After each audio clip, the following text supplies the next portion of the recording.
Welcome to Becoming is Messy, where we dive deep into the journey of survival, transformation, and everything in between.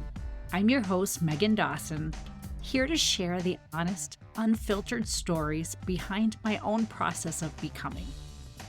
Life isn't a pretty and perfect straight line, and neither is becoming the person we're meant to be.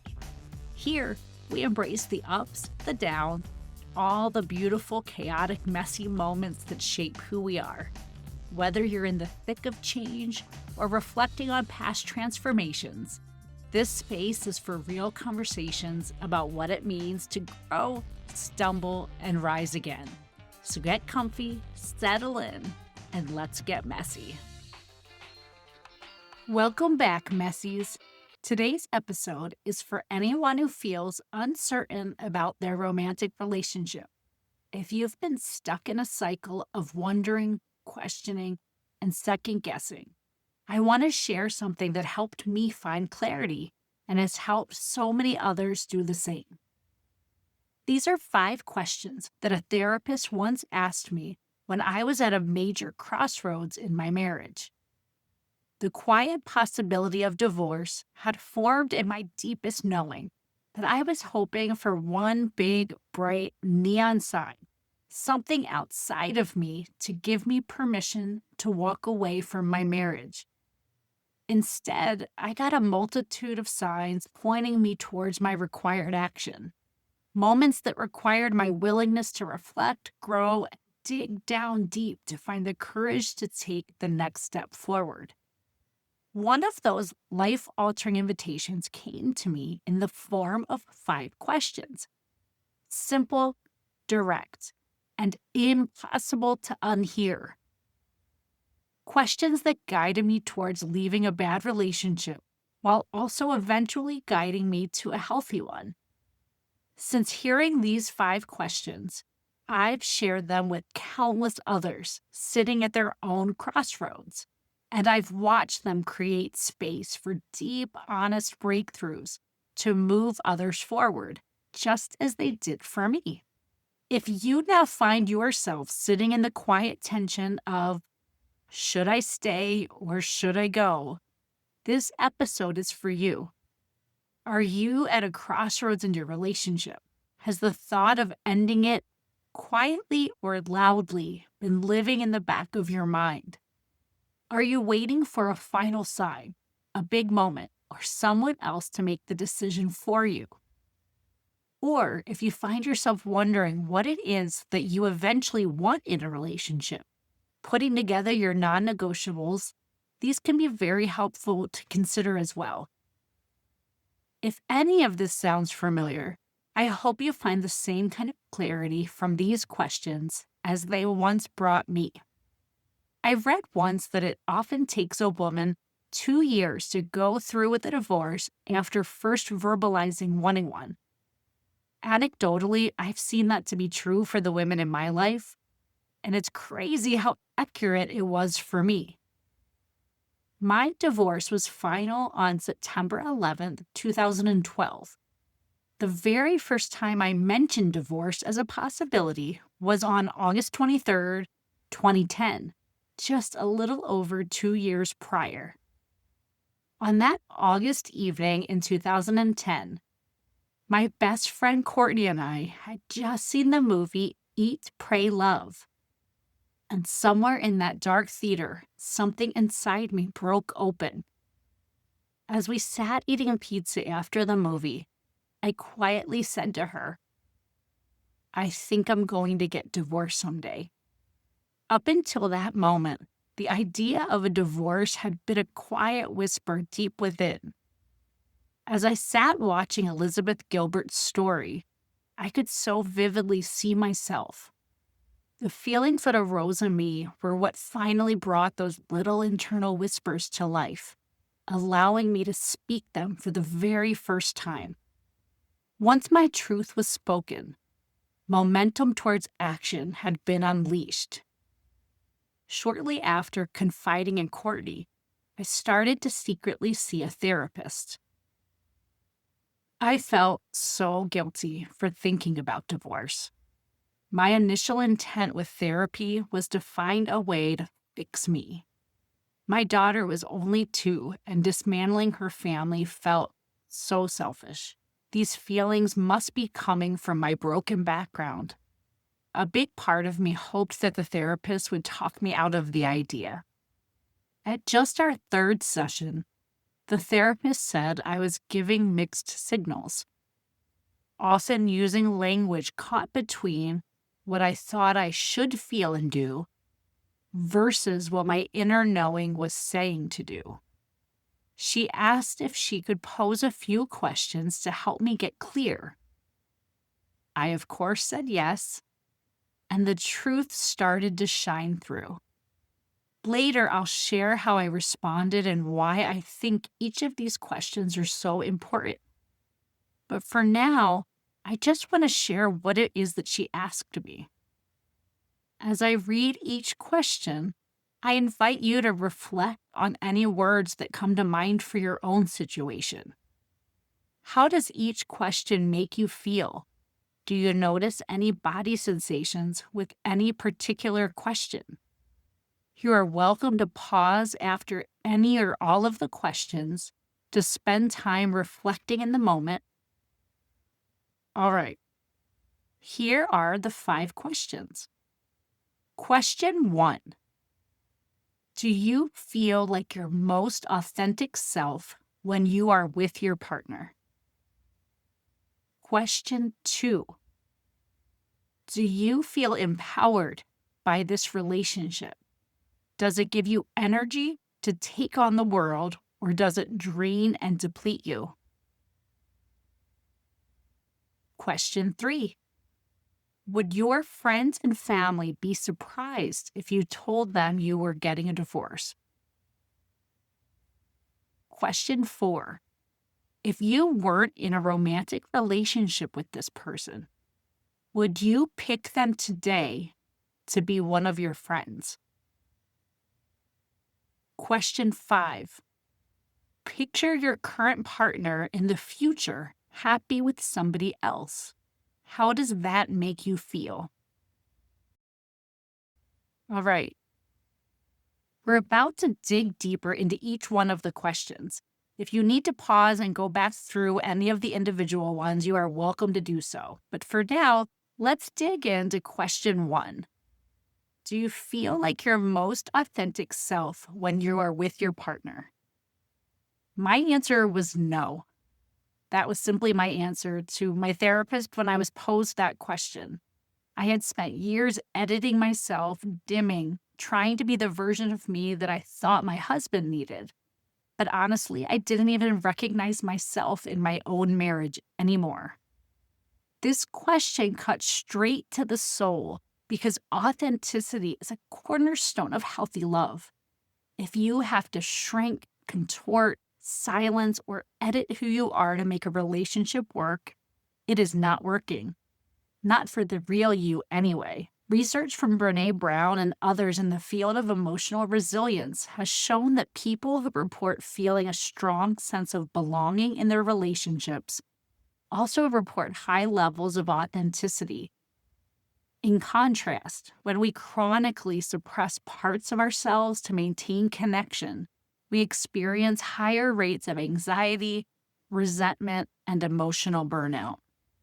Psychologist Carl Rogers once said, "The curious paradox is that when I accept myself just as I am, then I can change." But what happens when you spend years trying to be agreeable instead of being real? You lose your center. And that's exactly what had happened to me. I wasn't being false necessarily. I had just become so edited that I forgot who I even was when I wasn't trying to please somebody else. Here are a few additional questions to help you dig into whether authenticity is an area in your relationship where you may have some gaps. Do you feel safe being emotionally honest? Do you speak your mind or filter every word to avoid a reaction? Do you feel seen? Or do you feel like you're performing a version of yourself that you think your partner prefers? Your person should help you return to yourself, not abandon yourself. A healthy relationship is one in which love is given room to grow the truth, not silence it. Is your relationship built on the real you or just the acceptable parts of you? Question 2. Do I feel empowered by this relationship? Does it give me energy to take on the world or does it drain me? This question hit me right in the body. My body answered it before I could even form the words. Through the constant fatigue, the dread in my stomach whenever my ex walked through the door, the way my shoulders tensed around him without me even realizing. And when I finally said it out loud, this relationship drains me. I felt both relief and grief because I knew it had been true for a really long time. And why does this matter? Love is not supposed to be a permanent energy suck. In a healthy relationship, your partner doesn't complete you, but they do support your expansion. They become your co-visionary, your mirror, your soft place to land, and your launch pad. Psychologist Esther Perel says it beautifully. The quality of your relationships determine the quality of your life. Studies back this up too. The Harvard study of adult development, the longest running study on human happiness, found that the most significant predictor of long-term health and fulfillment was not career success or wealth, but the strength and positivity of close relationships. Relationships that nourish us, not ones that exhaust us. A draining relationship over time correlates with higher cortisol levels, more frequent illness, and burnout, not just emotionally, but physically too. The body keeps score and it remembers every day you force yourself to carry the weight of a connection that does not feed you. So, some questions to ask yourself. Does your person make you feel more alive or less? Do they encourage your growth, or does your light feel like too much for them? When you're with them, do you feel free to dream or too tired to try? For me, I realized I was tiptoeing through each day, emotionally managing both of us. That's not partnership, that's depletion. Surround yourself with people who add value to your life, who multiply your joy and divide your stress. A life partner doesn't have to be perfect. They should be someone who adds to your life. If the relationship feels like an emotional drain more than a source of energy, the most loving thing you can do might be to get honest about that. Because you deserve to feel energized by the life you are building, not emptied by it. All right, question 3. Would your friends and family be surprised if you told them you were getting a divorce? When my therapist asked me this, I hesitated. Most of my friends wouldn't be surprised, I said, but some of my family definitely would. And that's when it hit me. I had been living two lives, the public performance and the private truth. One looked tidy and polite, the other was slowly unraveling behind the scenes. This question exposes the emotional gap between how we appear and how we actually are. And in many relationships, especially ones we've outgrown, that gap can get wide enough to make you feel like a stranger in your own life. When the people closest to us wouldn't be shocked if we left, that's telling. It means the signs have been there, even if we haven't been ready to face them. And if they would be shocked, that's worth noticing too, because it may point to how much we've been hiding, minimizing, or covering up to protect an image or avoid uncomfortable conversations. Social psychologist Dr. Shelley Gable's research on relationship responsiveness shows that people thrive when they can share their realities, good, bad, and in between, with others who respond supportively. But if you've been silently struggling and wearing a mask to keep up appearances, you're not getting that support. And that disconnection will eventually show up in your health, your mental well being, and your self trust. A few more questions to consider for this one. Are you living in alignment or are you maintaining an illusion? Who in your life knows the real state of your relationship? Have you been performing happiness because it's safer than telling the truth? And perhaps the hardest part, are you afraid of disappointing people more than you're afraid of disappearing? For me, this question surfaced something deeper. I had built a life that looked good on paper, but didn't feel good in my heart. And I was terrified that telling the truth would let people down. But here's the truth. Pretending to be okay doesn't protect anyone. It just prolongs everyone's pain. This question is a mirror, and if your answer reveals a disconnect between what the world sees and what's real, you deserve the freedom of alignment, of not having to hold up a version of your life that no longer feels like yours. Question 4. If you weren't married to this person, would you pick them today to be one of your friends?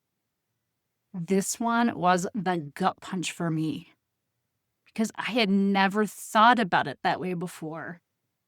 We were married. We had history, vows, a mortgage, a rhythm, a daughter.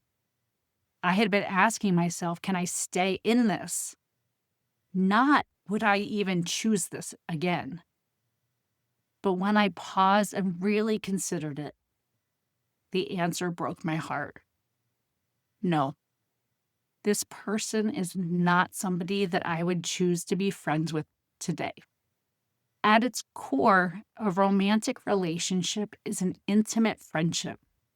A life partnership isn't just about love and attraction. It's about mutual respect, trust, curiosity, shared values, and the ability to genuinely enjoy each other's presence. Dr. John Gottman, one of the leading relationship researchers, found that deep friendship is the foundation of lasting romantic connection. The happiest couples genuinely like each other. They admire one another, laugh together, share interests, and care about each other's inner worlds. So when this question reveals that you wouldn't even pick this person as a friend, it's not petty. It's clarity. Because if you strip away the titles, husband, wife, partner, and just ask, would I choose this human to stand beside me? The answer tells you everything about whether love is rooted in connection or just obligation. A few other things to reflect on for this question. Do you respect this person? Do you trust them with your dreams and your mess? If you met this person today, would you be drawn to them? Or would you slowly edge away? For me, I realized that if we met now, grown, aware, unfiltered, I would not have gravitated towards this person. And that truth was hard because it meant the foundation I had been standing on wasn't one I would be willing to build again. Learning that I wasn't even sure I could do friendship with this person, let alone the forever part, that truth landed hard. I could no longer keep pretending that just because I had once chosen this man meant that I had to keep choosing him. People change, and sometimes the kindest thing you can do for both of you is to tell the truth about who you are now. This one might hurt. It definitely did for me. But it also freed me from making decisions based on who we used to be instead of who we actually were. Question 5. Picture your partner as an ex and happy with somebody else. How does that make you feel? I remember this question caught me off guard. I closed my eyes, pictured it, and surprisingly, I smiled. He looks happy, I said, and honestly, I feel so good about that. I want him to be happy. And I meant that. I thought that meant I was being mature, compassionate, maybe even loving. But then my therapist looked back at me and said something I'll never forget. Most people who are still in love can't stomach the thought of their person being happy with someone else. That was the moment that the floor shifted beneath me. The question wasn't about jealousy. It's about emotional tethering. When you're deeply in love with somebody, the idea of them being emotionally or intimately connected to another person is usually unbearable. You don't want to imagine it. You can't. It stings. But when you can picture it with ease, even relief, which was my case, it says something. It means a part of you has already let go. Psychologist and author Dr. Lisa Firestone describes this phenomenon in her work on emotional detachment and relationship closure. She says, when emotional investment fades, so does emotional threat. What once would have felt like betrayal starts to feel like neutrality or even kindness. In other words, if the idea of your partner finding happiness with someone else feels peaceful, it's often a sign that your emotional tie to them has already loosened. Some other things to question here. Are you still emotionally enmeshed or already halfway out the door? Is your attachment rooted in love or is it rooted in habit? Do you feel sadness, jealousy, or indifference when you imagine them moving on? For me, this question revealed something I hadn't wanted to admit. I was holding on out of fear, not love. I was afraid of change, of hurting people, of starting over, but not of losing him. That realization didn't make me cruel or cold. It made me honest. And if you're listening to this and this one brings you a sense of peace or release, you're also not broken. You may just be closer to your truth than you thought. After our 5-question exercise, the therapist gently commented that divorce seemed like the direction I was headed. And she was right. But as powerful as that moment in her office was, it didn't lead to immediate action on my part. I sat with those questions for weeks, then months, revisiting them in quiet moments, replaying those conversations in the car, in the shower, after bedtime routines. I moved forward slowly at the pace that felt right. Each new sign, each gut check was weighed carefully, especially through the lens of what was best for my daughter. Eventually, divorce became the outcome of my first marriage. Not a failure, just the natural conclusion of a chapter that had done what it came to do and was ready to be closed. All right. Before we wrap this episode, I had one more exercise to share that may help provide additional perspective for you. For this bonus reflection, grab a pen and a piece of paper, or have a blank screen or a note ready to type on. After I give you instructions, please pause this episode and do the exercise. Come on back and replay this section if you need to hear the instructions a few times. All right. For the exercise, whatever your pivotal crossroads is related to, please write down a closed-ended yes or no type question that sums up what you are trying to decide. Remember, it has to be something that can be answered with either a yes or a no. Once you've written down your closed-ended question, read it over a few times. Make changes if you need to, until you get to a question that feels right. Pause this episode, write down your closed-ended question, and come back to us once you're ready. Welcome back. Do you have the final version of your closed-ended yes or no question ready? If you still need to refine further, please go ahead and pause again to make sure you finish it. You're going to need the final version of your question for this next part. All right, for the final step of our bonus reflection, take a look at your open-ended yes or no question. While not a foolproof guarantee, the answer to that question is likely going to be yes. How do I know that, you might ask? A few psychological principles are at play to inform how you phrase your yes or no question. Things like confirmation bias, framing effects, and biased search often lead us to a tendency to frame questions and information in a way that supports our desired outcome. Along with the 5 questions posed by my therapist, how you wrote your specific question is another factor worth reflecting on. In closing, if you are walking through a season of uncertainty where clarity feels just out of reach, I hope today's questions, reflections, and exercises help bring something into focus.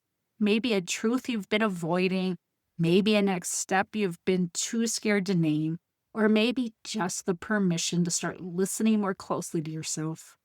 You don't need to have it all figured out today, but you do deserve a life built on truth, not performance, peace, not pretense, and love that makes space for your full, authentic, ever-evolving self. Whatever your crossroads looks like, trust that you are not alone in it, and trust that whatever clarity you're searching for, it's already whispering. All that's left is to listen. Until next time, stay messy, my friends. Before we wrap today, I want to invite you to be part of the Becoming is Messy community. Subscribe to the podcast so you don't miss a single episode, and if there's anything that resonates with you, please leave a review.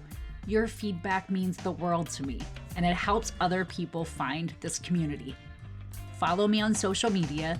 I'd love to hear your ideas for future topics, your questions, and stories from your own messy moments.